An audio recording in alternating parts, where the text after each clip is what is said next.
Assalamu alaikum wa rahmatullahi wa barakatuh, my dear students. Welcome back to Chemistry Wala Pro Science tutorial. My dear students, in our previous lecture we have studied about the preparation method of alcohol and phenol. Now in this video lecture we are going to discuss about the physical properties of alcohol and phenol. तो इस video lecture में हम देखेंगे alcohol और phenol की physical properties के बारे में। तो चलिए स्टार्ट करते हैं।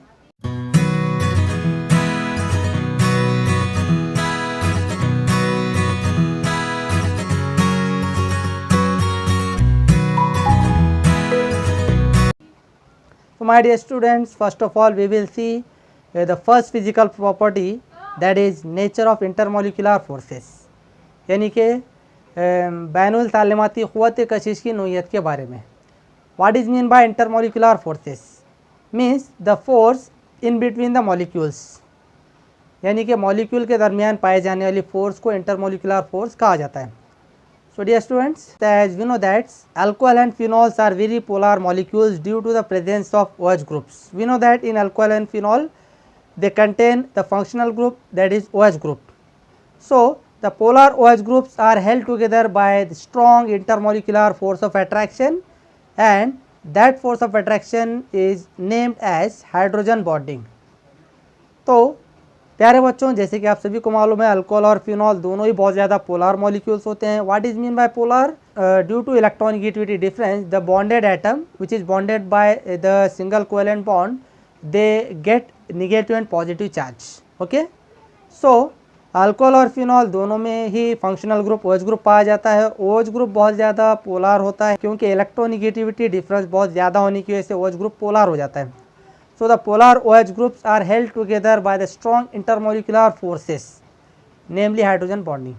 तो ये जो पोलर OH ग्रुप होते हैं अल्कोहल के अंदर या फिर फिनॉल के अंदर, तो ये पोलर OH ग्रुप की वजह से बहुत सारे अल्कोहल के मॉलिक्यूल्स या बहुत सारे फिनॉल के मॉलिक्यूल्स आपस में एक दूसरे से एक strong intermolecular force of attraction के ज़रिए अटैच हो जाते हैं, जुड़ जाते हैं, और इस इंटरमोलिकुलर फोर्स ऑफ अट्रैक्शन को हाइड्रोजन बॉन्डिंग कहा जाता है।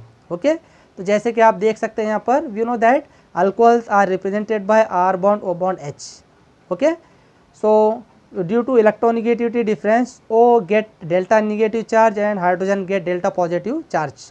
तो आप देख सकते हैं दो अल्कोहल के मॉलिक्यूल के दरमियान एक अल्कोहल का डेल्टा पॉजिटिव हाइड्रोजन दूसरे अल्कोहल के डेल्टा नेगेटिव हाइड्रोजन के साथ अटैच है हाइड्रोजन बॉन्डिंग के ज़रिए।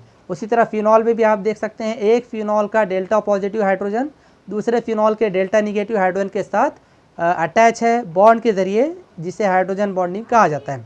Okay, now we will go to the next point, that is second physical property, that is physical state. तभी हालत के बारे में हम देखेंगे। So my dear students, as all of you know that there are 3 types of physical states. So we know that lower alcohols are colourless toxic liquid having characteristic alcoholic odour. तो प्यारे बच्चों, जो लोअर अल्कोहल होते हैं यानी कि कम carbon वाले 1, 2, 3, 4 इस तरह से, तो जो कम कार्बन वाले अल्कोहल होते हैं वो कलरलेस होते हैं, बेरंग होते हैं, टॉक्सिक जहरीले होते हैं, और ये माय हालत में पाए जाते हैं जिनकी एक कैरेक्टरिस्टिक अल्कोहलिक ऑर्डर यानी कि वो पाई जाती है, यानी आप उसको आसानी से पहचान सकते हैं कि वो अल्कोहल है। Okay, and pure phenol is colourless toxic low melting solid having characteristic carbolic और फिनोलिक ऑर्डर। उसी तरह अगर फिनॉल की हम बात करते हैं तो जो प्योर फिनॉल होते हैं तो ये कलरलेस बेरंग होते हैं, टॉक्सिक यानी जहरीले होते हैं, और लो मेल्टिंग पॉइंट यानी कि कम नुक्ते पिघलाव रखने वाले ठोस होते हैं जिनमें एक ख़ास कार्बोलिक या फिनोलिक ऑर्डर यानी वो पाई जाती है। ठीक है, clear? Any doubt? Now we go to the third physical property, that is boiling point, यानी कि नुक्ते उबाल के बारे में। My dear students, we know that the definition of boiling point. So what is the definition of boiling point? Means the temperature at which liquid get boiled or converted into the gaseous form. वो temperature या दर्जा हरारत जिस पर कोई भी liquid उबल कर गैस में तब्दील होता है उसको हम बॉइलिंग पॉइंट कहते हैं। So the boiling point of alcohol and phenols increase in their molecular mass. Means as the molecular mass of alcohol or phenol increases, the boiling point is also increases। यानी जैसे जैसे alcohol या phenol में उनका molecular mass बढ़ता है वैसे वैसे बॉइलिंग पॉइंट में इजाफा होता है। So dear students, as you can see in the table, methyl alcohol CH3OH इसका बॉइलिंग पॉइंट 65 डिग्री सेल्सियस है। उसी तरह इथाइल अल्कोहल CH3CH2OH को अगर हम देखेंगे तो इसका बॉइलिंग पॉइंट 78 डिग्री सेल्सियस है। एन प्रोपाइल अल्कोहल की बात करेंगे CH3CH2CH2OH इसका बॉइलिंग पॉइंट 97 है। तो आप देख सकते हैं मिथाइल अल्कोहल 1 कार्बन वाला, फिर इथाइल अल्कोहल 2 कार्बन वाला, फिर एन प्रोपाइल अल्कोहल 3 कार्बन वाला। तो जैसे जैसे मॉलिक्यूलर मास इंक्रीज हो रहा, बॉइलिंग पॉइंट इंक्रीज हो रहा। But if you talk about the isomeric alcohol, what is mean bye isomeric alcohol? Having same molecular formula but different structural formula. यानी हम तरकीबी अल्कोहल किसे कहा जाता है? मॉलिक्यूलर फार्मूला सेम होता है लेकिन स्ट्रक्चरल फार्मूले डिफरेंट होते हैं, उनको हम आइसोमेरिक अल्कोहल या हम तरकीबी अल्कोहल कहते हैं। तो जैसे कि फॉर एग्जांपल हम एग्जांपल लेंगे एन प्रोपाइल अल्कोहल और आइसोप्रोपाइल अल्कोहल की। तो आप देख सकते हैं एन प्रोपाइल अल्कोहल में स्ट्रेट चेन है CH3CH2CH2OH, बॉइलिंग पॉइंट है इसका 97। और आइसोप्रोपाइल अल्कोहल का फार्मूला है CH3 bond CH bond OH bond CH3, इसका बॉइलिंग पॉइंट है 83। अब यहाँ पर आइसोप्रोपाइल अल्कोहल का बॉइलिंग पॉइंट 83 कम हो गया। What is the reason behind this? इसके पीछे रीज़न क्या है? तो इसके पीछे रीज़न ये है, in isomeric alcohol as the branching increases the van der Waals force of attraction get decreases. Isomeric alcohol में जैसे जैसे ब्रांचिंग में इजाफा होता है वैसे वैसे van der Waals force of attraction कम होती जाती है, जिसकी वजह से बॉन्ड वीक हो जाता है और वीक बॉन्ड होने की वजह से उसका बॉइलिंग पॉइंट भी कम होता है। और एक एग्जांपल हम लेंगे जैसे कि n butyl alcohol CH3CH2CH2CH2OH, boiling point है 118। आइसोब्यूटाइल अल्कोहल की बात करेंगे हम CH3 bond CH bond CH3 bond CH2 bond OH, दूसरे कार्बन से एक ब्रांच अटैच है, इसका बॉइलिंग पॉइंट है 108। तो 108 ये कम हो गया।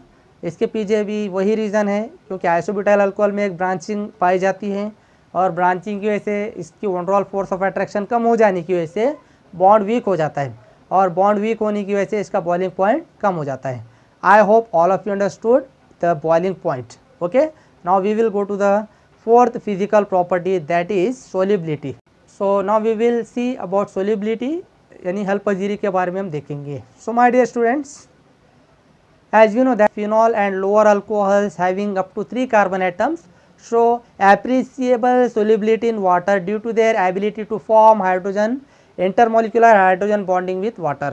ओके, तो मेरे प्यारे बच्चों, जैसे कि आप सभी को मालूम है कि फिनॉल और जो लोअर अल्कोहल होते हैं 3 कार्बन तक के, having up to 3 carbon atom, they show appreciable solubility in water. ये पानी में कुछ हद तक सोलिबिलिटी जाहिर करते हैं। What is the reason? Because they have ability to form intermolecular hydrogen bonding with water. क्योंकि ये जो फिनॉल और 3 कार्बन तक के जो अल्कोहल होते हैं ये आसानी से पानी के साथ इंटरमोलिकुलर हाइड्रोजन बॉन्डिंग फॉर्म करने की सलाहियत रखते हैं। इसी वजह से so that's why they are soluble in water. तो जैसे कि आप यहाँ देख सकते हैं फॉर्मूले में, अल्कोहल को हम generally R bond O bond S से रिप्रेजेंट करते हैं और वाटर यानी H2O को H bond O bond S से। तो आप देख सकते हैं कि वाटर का डेल्टा पॉजिटिव हाइड्रोजन अल्कोहल के डेल्टा निगेटिव हाइड्रोजन से अटैच है, और इसी तरह अल्कोहल का डेल्टा पॉजिटिव हाइड्रोजन वाटर के दूसरे मॉलिक्यूल के डेल्टा निगेटिव ऑक्सीजन से अटैच है हाइड्रोजन बॉन्डिंग के ज़रिए। उसी तरह फिनॉल की बात करेंगे हम, जनरली फिनॉल को AR bond O bond S से जाहिर करते हैं हम। तो आप देख सकते हैं कि फिनॉल का डेल्टा निगेटिव ऑक्सीजन वाटर के डेल्टा पॉजिटिव हाइड्रोजन से अटैच है, और इसी तरह वही फिनॉल का डेल्टा पॉजिटिव हाइड्रोजन वाटर के दूसरे मॉलिक्यूल के डेल्टा निगेटिव ऑक्सीजन के साथ अटैच है। तो इस तरह से ये जो फिनॉल और अल्कोहल होते हैं ये इजीली पानी के साथ hydrogen bonding intermolecular hydrogen bonding form करते हैं, और इसी सलाहियत की वजह से ये अल्कोहल और फिनॉल पानी में सोल्यूबल होते हैं। So I hope all of you understood the physical properties of alcohol and phenol. उम्मीद करता हूँ आप सभी को समझ में आ गया होगा। प्यारे बच्चों, इसी तरह के अगले नए वीडियो लेक्चर के साथ हम फिर मिलेंगे अगले नए वीडियो के साथ। तब तक के लिए खुदा हाफिज़, अस्सलाम वालेकुम। अगर आपको मेरा ये वीडियो पसंद आया हो तो प्लीज़ लाइक कीजिए, ज़्यादा से ज़्यादा शेयर कीजिए, और अगर आप नए हैं तो प्लीज़ चैनल को सब्सक्राइब करके बेल आइकन को ज़रूर दबाएं ताकि इसी तरह की वीडियोज़ आपको सबसे पहले मिल सकें।